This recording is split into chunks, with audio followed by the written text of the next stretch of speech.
Hello दोस्तों, YouTube channel को subscribe कर लें, क्लिक बेल आइकन को प्रेस कर दें ताकि सारा नोटिफिकेशन आपको जीआईबी, सीआईबी और बैंक प्रमोशन के संबंध में मिलता रहे। यहाँ देखिए, सीआईबी का बैंक फाइनेंशियल मैनेजमेंट का क्वेश्चन बैंक नंबर 1 है ये। ठीक है, यहाँ पे आपको एक मेगा ऑफर चल रहा है जिसमें 80% डिस्काउंट भी मिलेगा आप सीआईबी कोर्स करना चाहते हैं, जो कि स्टार्ट होता है 800 रुपये से। ओके, अब आइए पहला सवाल पे। क्या बोलता है कि why exchange rate for purchase और sale of foreign currency are most unfavourable. बोलता है कि क्यों एक्सचेंज रेट जो होता है जहाँ परचेज करते हो या फिर आप सेल करना चाहते हो फॉरेन करेंसी को, वो ज़्यादातर अनफेवरेबल है। समझिएगा शब्द को, क्या है ज़्यादातर अनफेवरेबल। तो यहाँ जो बोल रहा है आपको, तो मोस्ट अनफेवरेबल की बात कर रहा है ये। क्यों? क्योंकि एक्सचेंज रेट जो है चाहे परचेज करो या सेल करो, ठीक है, किसकी, फॉरेन करेंसी की, ज़्यादातर अनफेवरेबल क्यों मानी जाती है, सवाल है। ए ऑप्शन है holding cost of currency is high, holding cost जो होता है करेंसी का हाई होता है। बी ऑप्शन है bank does not get any exchange commission, bank को किसी तरह को एक्सचेंज कमीशन नहीं मिलता है। सी ऑप्शन है bank runs the risk of counterfeit currency, bank को एक रिस्क होता है कि काउंटरफिट करेंसी का। डी ऑप्शन है बोथ ए एंड सी, यानी ए और सी दोनों हो सकते हैं। ई ऑप्शन है ऑल ऑफ दिस। बड़ा सीधा सा क्वेश्चन था। देखिए, बैंक के पास चाहे परचेज करो चाहे सेल करो फॉरेन करेंसी, तो बैंक के लिए सबसे बड़ा चीज़ होता है होल्डिंग कॉस्ट। जो बैंक आप बाई करोगे सेल करो, तो बैंक जितना समय तक वो करेंसी अपने पास रखता है, वो उसमें क्या होता है, करेंसी फ्लक्चुएट करती है ना। डॉलर फ्लक्चुएट करता है भारत के रुपये में, हर सेकंड करता है, हर एक 4 सेकंड में करता है। तो ये इसकी वजह से बोल सकते हैं कि होल्डिंग कॉस्ट जो करेंसी की वो बहुत हाई होती है। तो सही ऑप्शन हो जाएगा ए। ठीक है, question number 2, the difference between buying and selling rate quoted by an authorised dealer is called. जो डिफरेंस रेट होता है जहाँ बाई और सेल करते हैं, जो रोड को कोट किया जाता है ऑथराइज्ड डीलर के द्वारा, उससे हम क्या बोलेंगे। ए ऑप्शन है डीलर्स मार्जिन, बी ऑप्शन है डीलर्स स्प्रेड, सी ऑप्शन है डीलर्स कमीशन, डी ऑप्शन है नॉन ऑफ दिस। देखिए, जो अंतर होता है बाई करने का और सेल करने का रोड को, जो कि कोट किया जाता है ऑथराइज्ड डीलर के द्वारा, उसे हम लोग क्या बोलते हैं। ए ऑप्शन है dealers margin, B option dealers spread, C option dealers commission, D option है नॉन ऑफ दिस। इसमें बड़ा सीधा सा आंसर है कि जो भी आपका एक अंतर होता है ना, क्या होता है, देखिए सबको समझिएगा। डिफरेंस यानी अंतर होता है, क्या चीज़ के अंतर पूछा है, बाई रेट का और सेल रेट का। ठीक है, तो ये जो आपका ऑथराइज डीलर के द्वारा जो बताया जा रहा है, बेसिकली हम लोग इसको डीलर स्प्रेड बोलते हैं। जो अंतर हो गया ना बाई और सेल रेट का, उसको लोग डीलर स्प्रेड बोलते हैं। ठीक है, question number 3, a customer wants to subscribe to a magazine published in Paris, the exchange rate for draft will be. जो कस्टमर है वो चाहता है कि सब्सक्राइब करना मैगजीन को जो कि पब्लिश हुआ है पेरिस में, यहाँ एक्सचेंज रेट ड्राफ्ट का क्या होगा। ए ऑप्शन है टीटी बाइंग, बी ऑप्शन है टीटी सेलिंग, सी ऑप्शन है बिल्स सेलिंग, डी ऑप्शन है बिल्स बाइंग, ई ऑप्शन है नन ऑफ दिस। तो नेचुरल सी बात है, और जो भी कस्टमर चाहता है सब्सक्राइब करने के लिए मैगजीन को जो पब्लिश हुई है पेरिस में, तो यहाँ पे जो एक्सचेंज रेट जो होगा ड्राफ्ट का, वो क्या हो जाएगा। आपको सोचिए, थोड़ा सा 1 सेकंड लीजिए, 2 सेकंड सोचिएगा, समझ में आ जाएगा आपको। बहुत ही प्लेन क्वेश्चन है, इसका सही आंसर आ जाएगा, वो हो जाएगा टीटी सेलिंग रेट। बेसिकली अगर आप कोई कस्टमर है जो कि सब्सक्राइब मतलब क्या करना चाहता है, बाई करना चाहता है, खरीदना चाहता है ना जी इसको। हाँ, अगर वो बाई ही करना चाहता है कोई मैगजीन को, ठीक है, तो कहाँ से पब्लिश हो रही है, पेरिस से हो रही है। तो यहाँ पे आपको क्या करना होगा, भारतीय रुपये को आपको यूरो में कन्वर्ट करना होगा, है ना।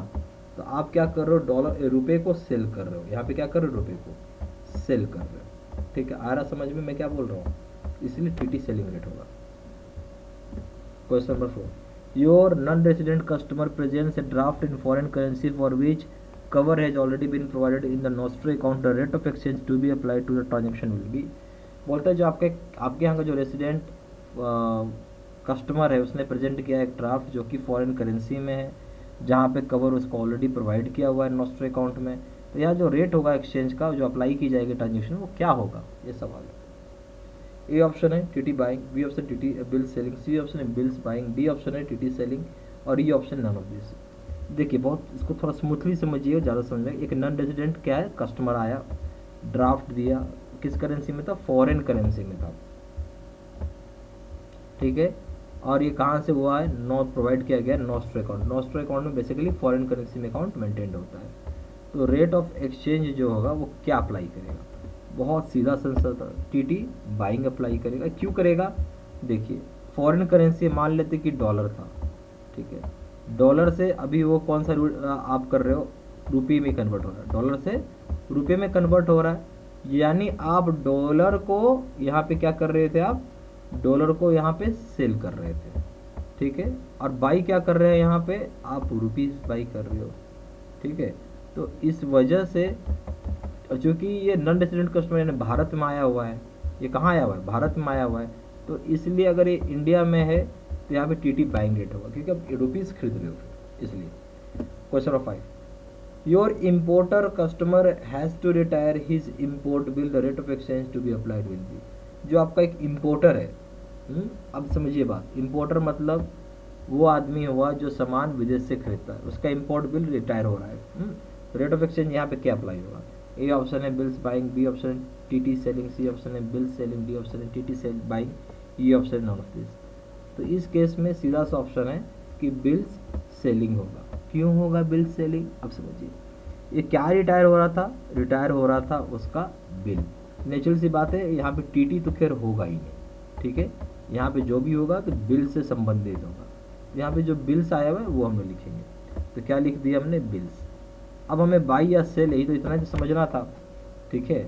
आप यहाँ पे गेस भी मार सकते थे अगर आप ये दो चीज़ हटा देते हो, एलिमिनेट कर देते हो तो, ठीक है। अच्छा, बाई सेलिंग ही क्यों होगा ये समझते हैं। क्या होता है कि ये जो बिल है था, इसने क्योंकि इम्पोर्टर है, तो मान लो कि एक इंडिया है और एक मान लेते हैं आपका यूएसए है, समझिएगा बहुत ध्यान से तो बहुत अच्छा लगेगा समझने में। इंडिया है और इधर यूएसए है। अब इंडिया वाला ने यहाँ से सामान भेजा यूएसए को, हाँ भेजा नहीं, यहाँ से कुछ सामान खरीदना, यूएसए ने कुछ सामान भेजा, मान लीजिए, मतलब कुछ मशीन खरीदा इसने, मान लेते हैं कुछ मशीन खरीदा, भारत वाले ने क्या खरीदा, मशीन खरीदा। तो इंडिया ने को मिला मशीन, तो भारत को क्या भेजना होगा, डॉलर, यूएस डॉलर भेजेगा। और अब मान लेते कि बिल ही रिटायर कर रहे, यानी एक्सपायर हो रहा है बिल। अगर हो रहा था, बना हुआ किस करेंसी में बना हुआ था, ये डॉलर में बना हुआ था, डॉलर में बना हुआ था। अब एक्सपायर हो रहा था, डॉलर से किस में कन्वर्ट करोगे, रुपये में कन्वर्ट करोगे। यानी हम बोल सकते हैं कि बिल्स को, यहाँ पे जो डॉलर का बिल है, ठीक है, इसको आप सेल कर रहे हैं, क्या कर रहे हैं, बिल को सेल कर रहे हैं, तो इसलिए बिल्स सेलिंग हो जाएगा यहाँ पे, ठीक है। Question number 6, you had negotiated an export bill of your customer in May 2009, this bill has this bill has been returned by the overseas buyer for some reasons and the AD has to debit his customer's account with Indian rupees, the rate to be applied will be। बोलते यहाँ पे आप negotiate करते, negotiate मतलब आपने transfer किया था export bill customer को मई 2009 में, और बिल बाद में रिटर्न हो गया ओवरसीज बायर के द्वारा किसी कारण से, जो एडी होगा वो डेबिट कर रहा है कस्टमर के अकाउंट को इंडियन रुपीज़ में, या कौन सा रेट अप्लाई होगा, समझिएगा बात।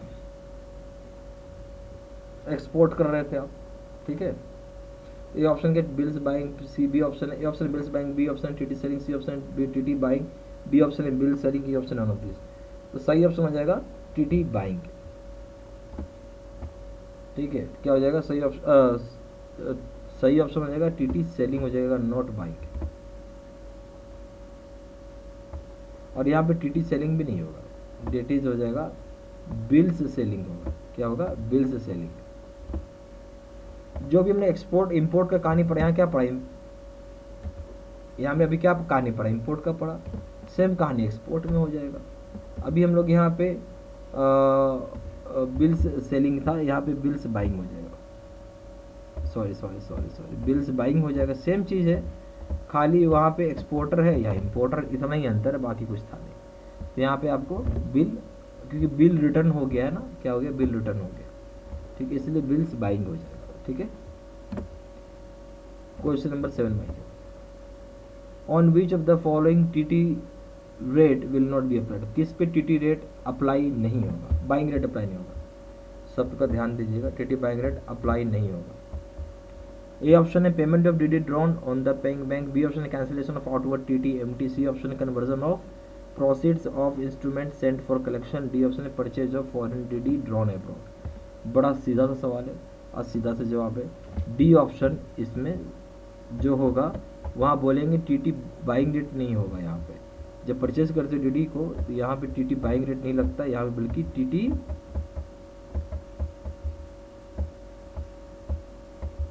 सेलिंग रेट लगता है। क्या रेट लगता है? टीटी सेलिंग रेट लगता है।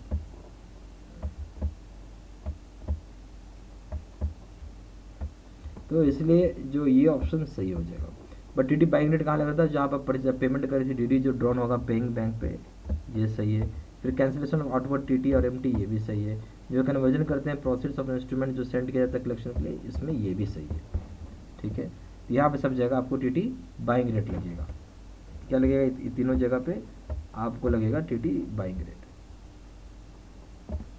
सिर्फ डी में टीटी सेलिंग रेट लगेगा। क्वेश्चन नंबर 8 है, अब पूछ रहा है which of the following TT selling rate will not be applied. कहाँ पे टीटी सेलिंग रेट को अप्लाई ही नहीं हो पाएगा, यानी बाकी जगह अप्लाई होगा।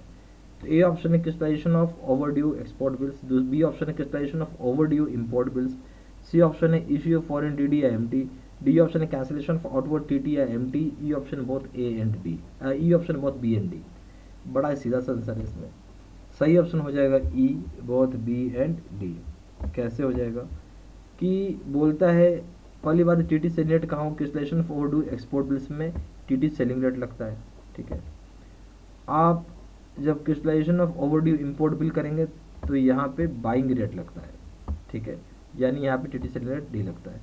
फिर आप इशू करते हैं डीडी को एमटी को, वहाँ भी टीटी बाइंग रेट लगता है। और कैंसिलेशन करेंगे आउटवर्ड टीटी एमटी को तो वहाँ पे टीटी सेलिंग रेट लगता है। इसलिए बी और डी यहाँ पे एक सही ऑप्शन हो जाएगा। ठीक है, तो बी कैंसिलेशन ऑफ आउटवर्ड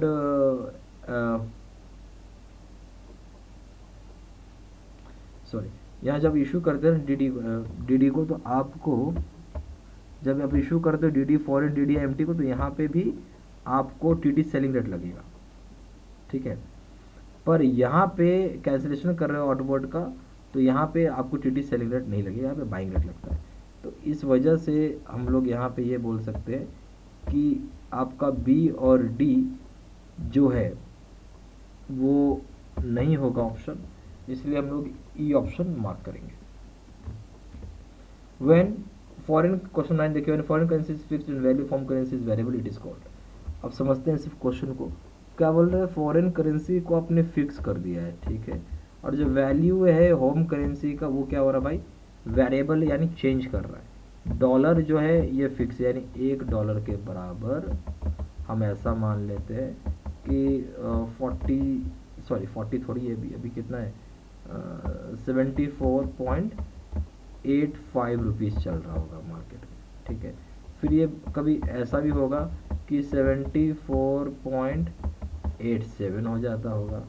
ठीक है, और कभी ऐसा भी होता होगा कि ये घट के 74.83 भी हो जाता है। तो ये क्या हो रहा है? फ्लक्चुएट हो रहा है, यानी ये चेंज हो रहा है। और ये dollar as it is fixed है। ठीक है, यही चीज़ पूछ रहा है। तो ये ऑप्शन है direct, B option direct, C option है क्रॉस रेट, डी ऑप्शन है variable, E option none of this. इस तरह के रेट को हम लोग डायरेक्ट रेट बोलते हैं। ठीक है,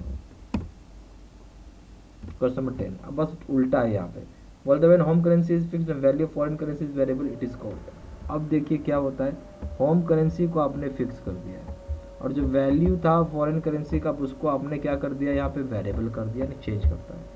तो हम मान लेते हैं कि डॉलर जो है 1, ये अब आपने फिक्स, हाँ सॉरी ऐसा कर लीजिए कि आपने अब ₹1 के बराबर हम मान लेते हैं कि डॉलर अब आपने कर दिया कितना, 0.0016।